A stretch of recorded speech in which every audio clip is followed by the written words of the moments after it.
쿠팡은 이뿐 아니라 숨진 장 씨는 업무 강도가 낮은 편이었다고도 했습니다. 하지만 부검 결과는 다른 사실을 말하고 있습니다.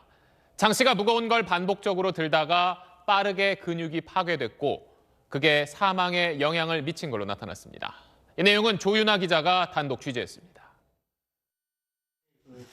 장 씨의 부모는 아들이 과중한 업무에 시달렸다며 입던 바지를 보여주기도 했습니다.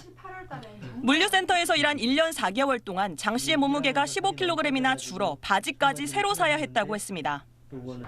하지만 쿠팡 측은 사실 왜곡을 중단해달라는 입장문까지 내며 고인이 일한 7층은 업무 강도가 가장 낮은 층이라고 반박했습니다.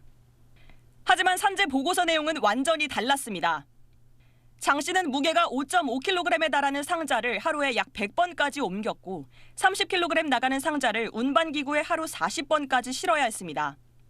육체적으로 강도 높은 업무를 한 게 맞는다고 결론 내린 이유입니다. 장 씨가 하루 평균 옮긴 짐의 무게는 약 472kg입니다. 이 책의 무게가 한 5kg 정도 되는데요. 장 씨는 이걸 하루에 100번가량 옮긴 겁니다.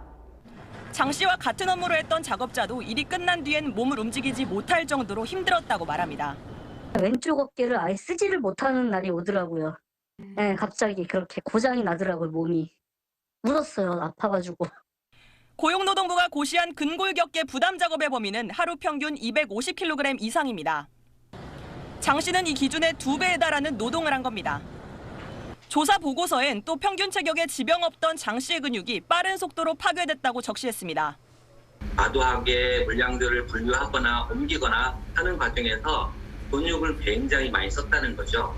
그래서 근육을 과도하게 사용해서 근세포가 파괴되고 지난해부터 지금까지 쿠팡 작업장에서 일하다 사망한 노동자는 총 5명입니다. SBS 조윤아입니다.